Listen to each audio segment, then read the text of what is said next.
নমস্কার। রম্য গল্পমালায় সকল শ্রোতা বন্ধুদের জানাই স্বাগত। আপনাদের সাথে আমি রম্য মাইতি। আজ পরিবেশন করতে চলেছি কবি প্রেমেন্দ্র মিত্রের লেখা কবিতা মেলা, ছবি সংগৃহীত। কবিতা পাঠে আমি রম্য মাইতি। আজকের কবিতা মেলা। এখানে বসবে মেলা, জঙ্গল ও পাহাড়ের আঁকা বাঁকা ওঠা নামা পথে। দূর দূর বসতির খুশি, ঝলমল রঙিন উৎসুক জড়ো হবে কটি দিন এই শাল পলাশের বনে। মাদলে কাঁপবে রাত্রি, ধকধক উত্তেজনা পৃথিবীর গভীর বুকের। মহুয়ার মাদকতা নিয়ে জ্বলবে মশালে রাঙা ঘোর লাগা কামনার চোখ।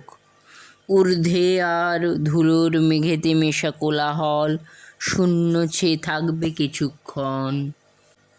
তারপর সব কিছু ফুরোবার পর সেই নির্জনতা, পড়ে থাকা চিহ্ন কিছু, পোড়া কাঠ, উড়ো খড় ছাই এখানে সেখানে, ভাঙা কালি মাখা হাঁড়ি কুঁড়ি সরা, ছেঁড়া কাগজের টুকরো আর ঝরা পাতা একসঙ্গে নেড়ে চেড়ে হাওয়ার খেয়াল।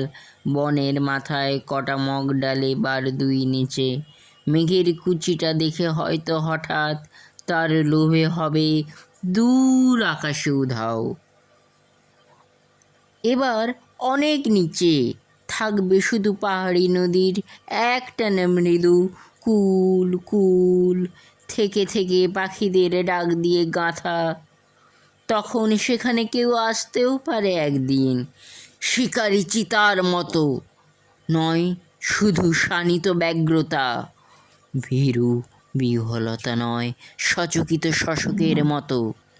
হয়তো সে এখানেই অকারণে বসে ঘুরে ফিরে পেয়ে যাবে আশ্চর্য উত্তর।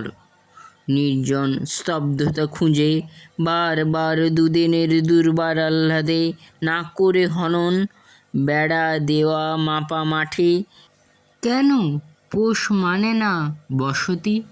কেমন লাগলো আজকের কবিতা? কমেন্ট বক্সে অবশ্যই লিখে জানান।